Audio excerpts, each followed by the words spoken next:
Hey everyone, welcome back to the Not Just a Pony Ride podcast, your favorite spot for education about the equine assisted services industry. I just wanted to take a second before this episode to give everyone a heads up on the live equine welfare workshop that's happening here in Gretna, March 14th through the 16th. We're doing 2.5 full days of content related solely to keeping our horse herd happy, healthy, and sustainable for our organizations. One of my favorite parts about this event is not only are we going to get a ton of education on things like, integrating your horses, selecting horses, training, maintenance, saddle fit, weight limits. There's so much, but my favorite part is truly that it is a workshop. So by the end, you're going to have a complete equine welfare program that is tailored to your program and your resources. So there's worksheets that kind of go along in all of the sessions as we go so that you can start answering some questions and thinking about all the different parts and pieces that go into the equine welfare program. And then at the end, we're going to do that one-on-one session with your center to help you troubleshoot any of those areas and fill any gaps and help you set some goals for equine welfare in your own centers at home. So it really is a ton of value for what it costs. It's only $150 for the in-person or $70 for virtual. We also have scholarships available thanks to a generous sponsor. So go over to the website. You could potentially attend this conference completely for free. All you have to do is fill out that application for scholarship. But what I really wanted to tell you guys about is that Shelby and I are going to do a short 20-minute kind of lunch and learn session on Thursday, February 27th at 1 o'clock Central Time. So we're going to talk about all the different sections of an equine welfare program. So if you're sitting there thinking to yourself, like, what even is a equine welfare program? Like, what goes into it? I don't know if we need one or if we have one or whatever. We're going to review all of the criteria that we think should be considered for a successful equine welfare program and answer the questions that you guys have and talk about Hetra's kind of health and wellness practices for our herd. So if you want in on that, please join us. It's completely and totally free. Bring your sandwich and come learn with us on February 27th about that equine welfare program. There is a link in the show notes for you to sign up, and I will send you the link so that you can pop in. All right, so here's the real reason we're here, today's episode. Today is a part 2 that we did with the wonderful Amy Causey. So if you have not heard part 1, please go back and listen to it, because in the first one, she really sets us up with all of the carriage driving basics in the episode. I mean, we're talking about benefits and barriers to implementing programs, variables to manipulate to increase or decrease the challenge for our participants. We look at the certification process a little bit deeper. All of that is part 1. So if you missed all the good stuff there, please press pause now and go find the episode right before this one, number 112. But if you're here because you want the rest of this stuff and you already heard part 1, let me get out of the way so you can enjoy it. Today, Amy and I are going to talk more about the details on able-bodied whips, thoughts on what goes into good carriage driving horses, some tack and harness adaptations, wheelchair accessible carts, and managing just all of the additional risk that comes with carriage driving. Enjoy! So talk to me a little bit about, I have 2 questions in my head. Let's start with this one. We talked a little bit about the certification process for instructors. Is there a certification or a testing procedure for able-bodied whips if those are not instructors? Like, for example, if they were volunteers? There's not necessarily testing. It's up to the center to make Okay. sure that they meet the requirements by standard. So there's a whole set of driving standards with PATH International, beyond the mounted activities standards. And one of them details the training that's required for the AB whip. So mainly it's that 50 hours needs to be documented. But we also have to make sure that they are capable and confident of stepping in and out of the carriage, assisting the driver, communicating, all of those things. So that's the center. That's the instructor's responsibility to make sure that AB whip is educated properly. Okay. That was just a question I had. Have you guys found any handy techniques for communicating with your able-bodied whip? At Hetra, we struggled with that a little bit in the winter when our heaters are on in our arena. It's hard to hear. So we trialed some things with like an earpiece or some other things. Like, have you guys ever thought creatively about that, or do you just use your instructor I don't voice? know that we're super creative about it. We do have a sound system in both of our Okay. arenas, so we can put the speakers on above, because even just the sound of one of our carriages is more than the other, so the two Yeah, people in the cart aren't always hearing your voice across the arena if you've got two turnouts going around. right. But that's a challenge in riding too, especially our arenas Hmm. are open-sided, so there's a lot of Yeah. noise that comes in. And one of our arenas is very long, so if you're at one end and they're at the other, it's hard to hear. So we do have the sound system, yeah.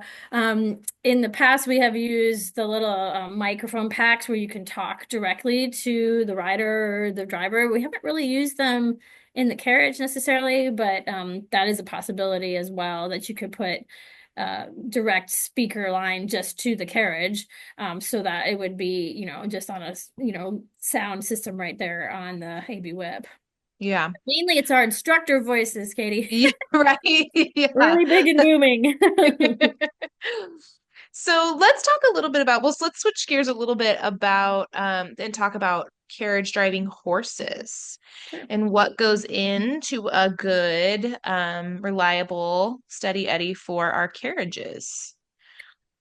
So there's several requirements for the carriage driving horses. They have to be at least 5 years of age. They have to have at least, I believe it's 3 years of solid driving experience before they can be considered in a therapeutic driving program.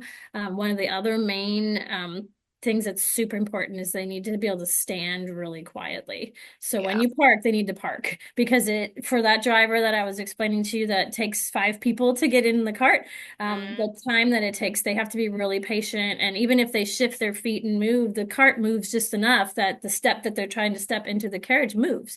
And we yeah. really want that to be as still as possible. So that horse needs to park and stand until they're asked to go again. So Mhm. that's a really important one. The verbal cues are super important, because we are required to carry the whip as the AB whip and have that control. But really, it's not to, send them forward and, an encourager necessarily. It's more of a leg aid guide. So depending on how we use that whip, we can kind of tickle the horse's side and communicate. So they need to be able to understand those very subtle cues Mhm. and be desensitized to over gross motor function that somebody's learning to drive, and all of those things, and just be very, very calm and quiet and non-reactive.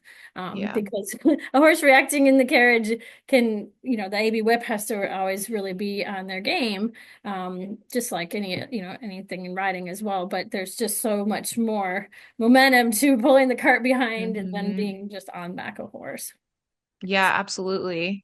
So, can carriage driving horses, or do they, I guess, if they've been trained in one style of carriage driving, do they necessarily always make the transition smoothly to like a therapeutic carriage driving type of setup? Does that make sense? Like, are Um, they Yeah, pretty? it's not, it just depends on Yeah. what it's all with the temperament and the ability for the horse to learn the additional pieces. I'll give you an example. We have a Percheron cross that we purchased from a Mennonite family that used the horse as their main mode of transportation. So Yeah. they had him for sale because he was getting too slow to go to market. And I'm like, perfect. We need one a little slower, right? But when Yeah. he first came, he stood very well until you told him to go, which we loved. But when he went to town. Like, we Like, go, go, go, literally. go, go, go, go, go, go until we park again. I'm like, okay, we don't have to go so hard and so fast here. And I swear he looked around like, how come we never get anywhere? We're just going around in a circle, like we never get to town. So it took us a little while, but he had a great temperament, and the family that we purchased him from, they train horses as one of their um modes of income. And Hmm. so they had several levels of carriage horses, and they knew that this was the one that the youngest child would always drive when they got their own carriage and it's time for them to take their buggy to Hmm. school or wherever they were going. Buddy was the horse. And so Yeah. he had already been handed down amongst his family. There was 8 children in that family. He had been handed down for like 5 of them. And they loved him, but it was time for him to not have to work quite as hard, not have to Yeah. plow fields anymore, not have to go fast. He was probably 18 when we got him. Hmm. But he has settled into this job and loves it once he figured out that he didn't have to go so forward. So you have to have a horse that mentally can wants to be a little quieter. So I wouldn't say that you would want a FEI carriage horse that's learned how to race through the cross country, because they're Hmm. taught to go forward, right? And to pull and turn and be quick. And more I would look for, like, if especially for a horse with experience in competition, because we like to go to competitions, so we want them comfortable to go off site and be in different Hmm. scenarios and be out in an open field and still stay calm.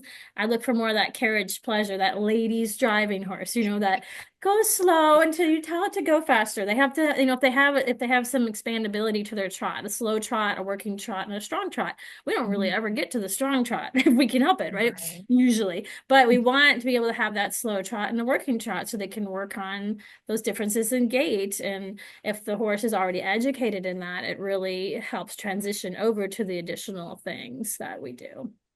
Yeah, so it's similar to like when we pick horses or are looking for horses for the mounted program, in that like we've found that horses have been shown and trailered around and been there, done that, seen a lot of stuff, do tend to make quieter kind of mounted horses too. So I wondered if that was kind of the same thing for carriage horses, and it sounds like it is to an extent, depending on what they're trained in, which would be the same for mounted horses too.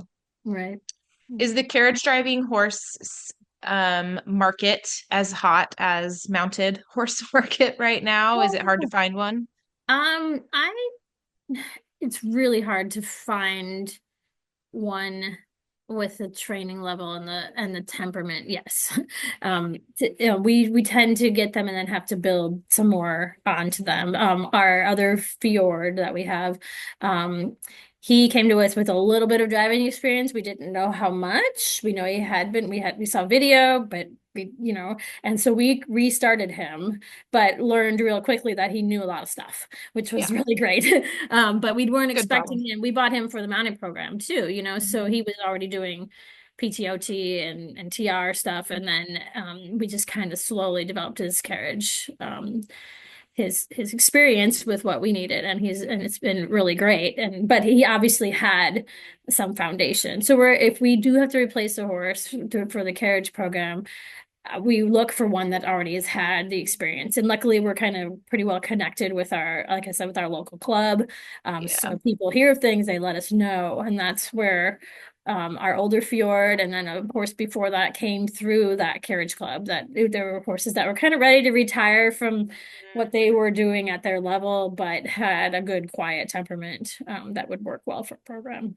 Yeah. And that's a really great suggestion, not only for finding mentorship and instructing and getting the experience, but also just for horses and, stuff that comes up too. I think that is always good to network with any kind of local equestrian club or anything you have, even for mounted programming, because Right. kind of the same thing, you might have a horse that's ready to slow down from the show life or, whatever job they're doing and might be a good fit for the program. So that's a really good suggestion for sure. Okay, so we talked about people in the carriage, we talked about the horse, a little bit about the carriage. What about just briefly maybe talking about tack? So the one thing that I thought was super interesting is that I came down for the Vision what are you 8. guys? Yep. Eight, yeah. Region 8 conference, and you guys did a really awesome therapeutic carriage driving session. And we kind of looked at all the tack and all of that and the harnesses. And I was amazed at how many things truly can be adapted, like with the harness themselves to make them more therapeutic. Like we would adapt, saddles or reins or things when we're mounted. We can do similar things to help our participants with the harnesses in carriage driving. So do you kind of want to talk just a little bit about maybe a few of the things that you can adapt or things that are different with the therapeutic carriage driving tack that maybe isn't so with traditional carriage driving? Sure, and a lot of our stuff is handmade. So, we add with snaps and carabiners and Yep. leather ties and all sorts of things. So one of the main things that is different from able-bodied carriage driving and therapeutic is that we generally run two sets of reins, which Mm. can be a little confusing for the horse if the reins are attached to like the same spot on the horse's bridle. So we really look for a more traditional driving bit that has multiple spots to be able to attach reins. So if your driver's hands are educated enough, then they go on to usually the snaffle portion or the highest ring, and then the driver, the AB whip, may go to the first slot, the little bit of curb action, and then the horse is feeling their reins at least at a different part and a different action on their bridle. We have a few drivers that are still learning the hand control, the fine motor or even gross motor skill set to be able to rein quietly and softly. So those reins are not actually attached to the bridle. They can be attached to like a noseband instead of the bit. Okay. Or we even attach to the turrets on the neck strap or even the turrets on the saddle. And believe it Yeah. or not, you can steer pretty well off of those pieces and learn the weight and how much Feel. pressure, and the horses actually respond to it. It took me a while to believe that that was true, but they Interesting. really, really can still respond to it. So as our drivers learn to not oversteer or, have big gross movements, it can really help educate them on how much pressure they need so that they can hopefully progress to having more contact with the horse's face. So Yeah. those rings and those straps are really important for us so that the second set of reins runs through a different draw line to get to where they're connected, because we don't want the driver's reins and the AB whip reins to get entangled with each other.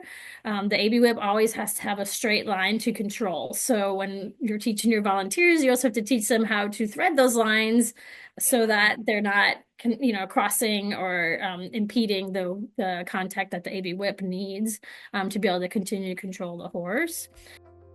This episode is sponsored by Killian Insurance Agency. Killian Insurance Agency proudly serves the EAS and EAP communities, offering insurance solutions tailored to your unique needs.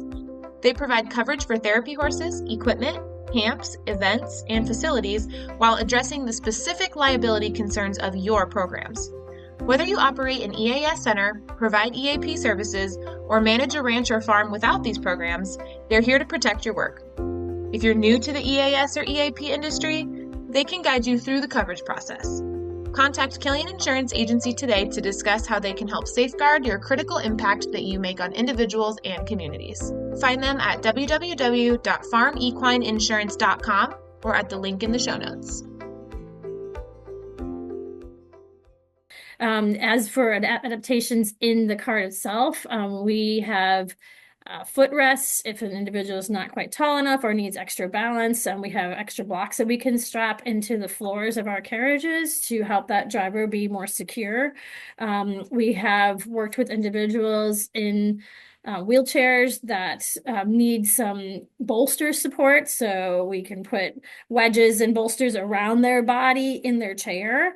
One of the main safety guidelines with individuals in their wheelchairs, they have to be able to be emergency dismounted quickly. Right. So they can't be tied into their chair. They have to, they can have a small Velcro or something along those lines, but mainly they need to be able to sit independently in their chair without being fastened to their chair, because the Mm-hmm. emergency dismount out of a wheelchair is just to remove that person from the chair in the cart, not to get the chair out necessarily, depending on what kind of Right. time you have. So that can be a challenge if you have an individual that has poor trunk control, about how helping still support them, but Yeah. not fastening them to the chair where you couldn't help them out in an emergency. In a wheelchair, we don't have a wheelchair accessible cart here at Hetra, but in your guys' wheelchair accessible cart, I'm assuming the wheelchair gets mounted to the cart so it doesn't roll anywhere, right? So Correct. it Yes. gets strapped in.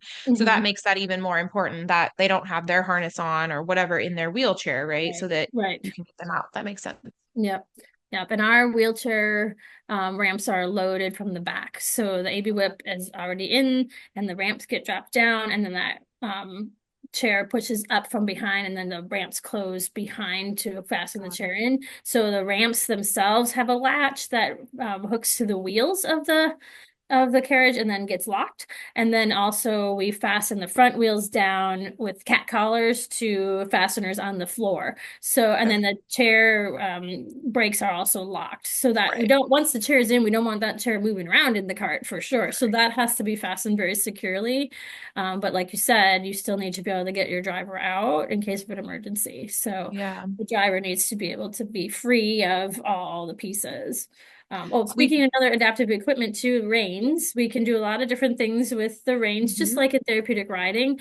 We have a set with a set of Velcro hand loops for an individual that might not have the fine motor skill to really hold. The Velcro can help strap around. Again, it has to be something that will quick release, because you certainly wouldn't want somebody attached to their reins as you're pulling them out of the Right. carriage, right? That Getting would them be out. bad. Yep. We do have a set of two sets of rainbow reins. So shortening and lengthening by the colors, so they can see and adjust, just like learning and riding. That's one of our very favorite things, so they can tell if their reins are even by visual as well as by feel, right?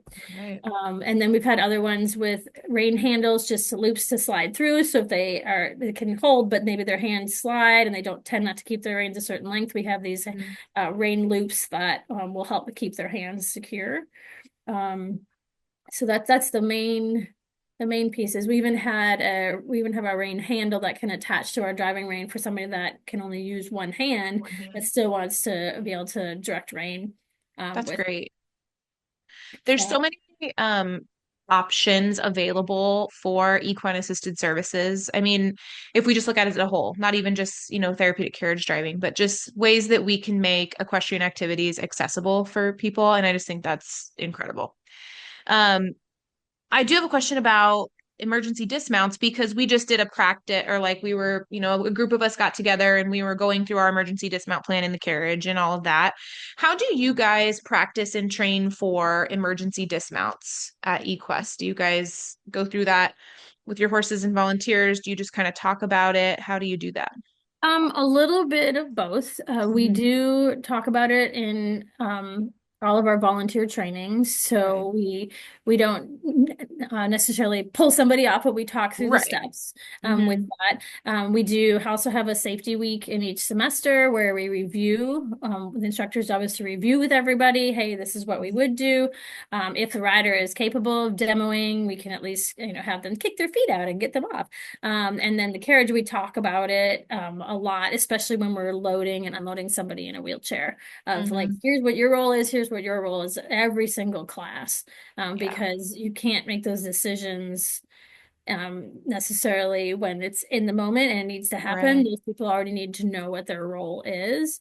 And just having somebody tall enough and strong enough that could lift somebody out, that's a really key point person to know that you have on the ground, especially if you're the Mhm. instructor inside the carriage being the AB whip as well.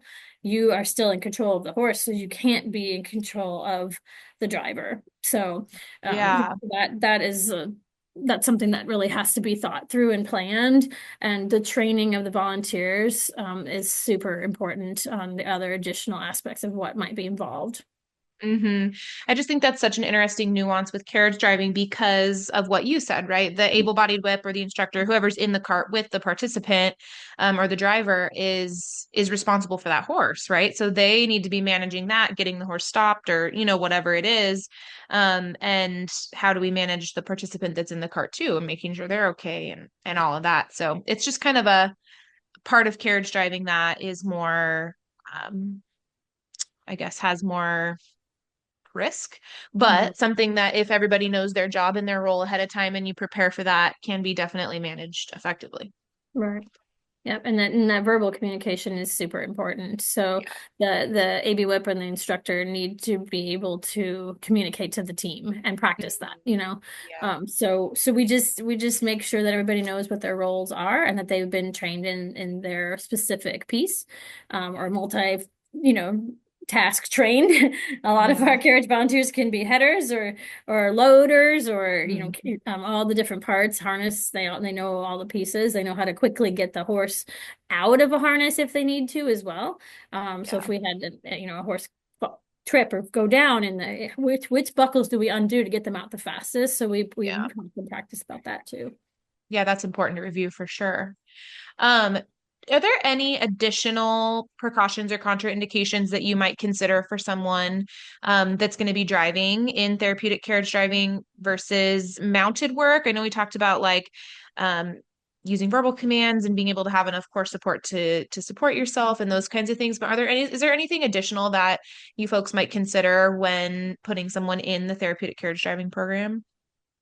Sure. I'm just going to use an example of a rider slash driver that Mhm. was with us for many, many years. She's no longer um, around, but she had rods to help support her spine because of paralysis from an accident.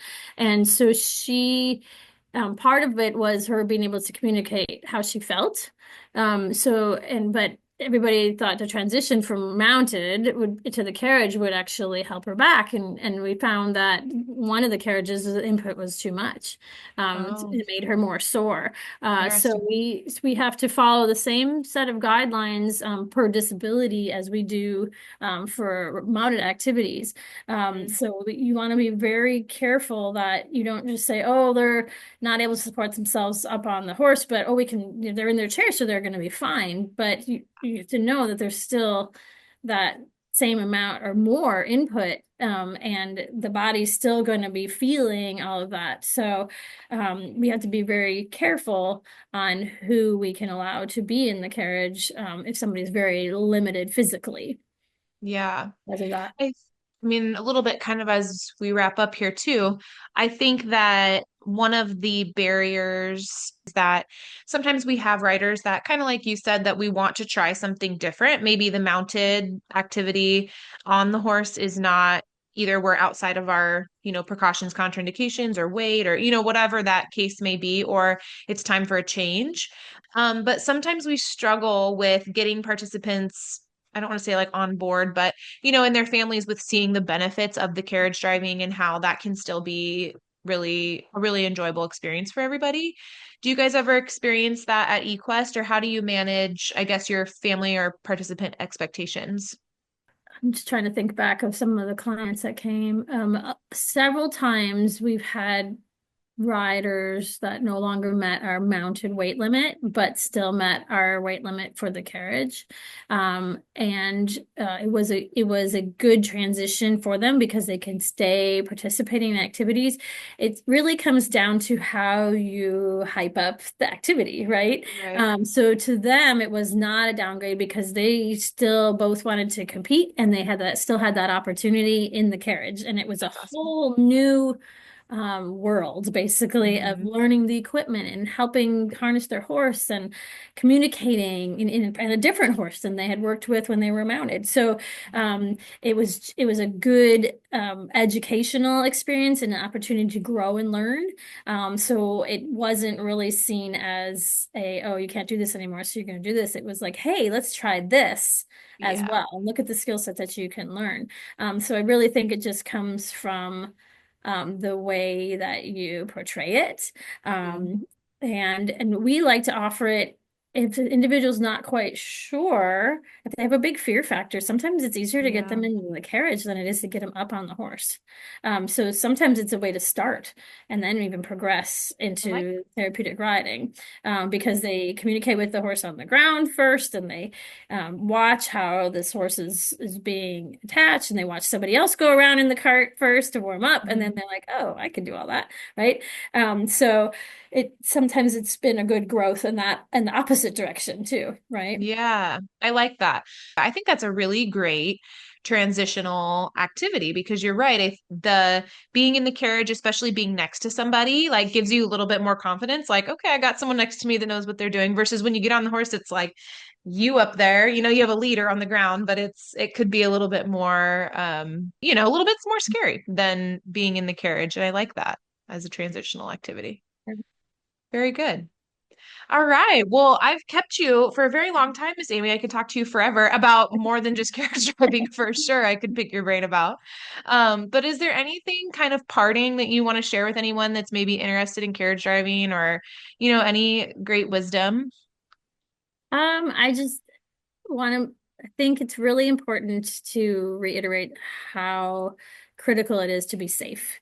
Yeah. And I think that goes across the board with all of our activities, that knowledge and safety are tied for the most important parts of what we do, right? Mhm. Um, and so it may look like it's an easier thing to do, but really there's a lot of skill into training those horses, into training the drivers, into putting the team together.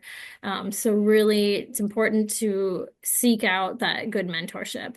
And, I'd be glad to help anybody find somebody in their area if they want to reach out to us here at eQuest. And we really want to watch it grow. So if you're interested, come find it somewhere, see it at a national conference, come to a center that has it happening and get a taste of it. Yeah, for sure. Well, I will link, is it okay if I put eQuest's website maybe in the show notes for today so that they Sure, could absolutely. find you guys that way? Very good. I know that you guys are always willing to help educate, and you are such a wealth of knowledge for anybody that's in the EAS industry, not just carriage driving. So I would encourage anyone to reach out to Amy. She's great to talk to. Obviously, we just did it for an hour. All right. Well, before I let you go, I just want to ask you one more question. So I always wrap up my podcast with the same question for my guests. And it is, what is your golden rule? So how do you try to live your life, Miss Amy?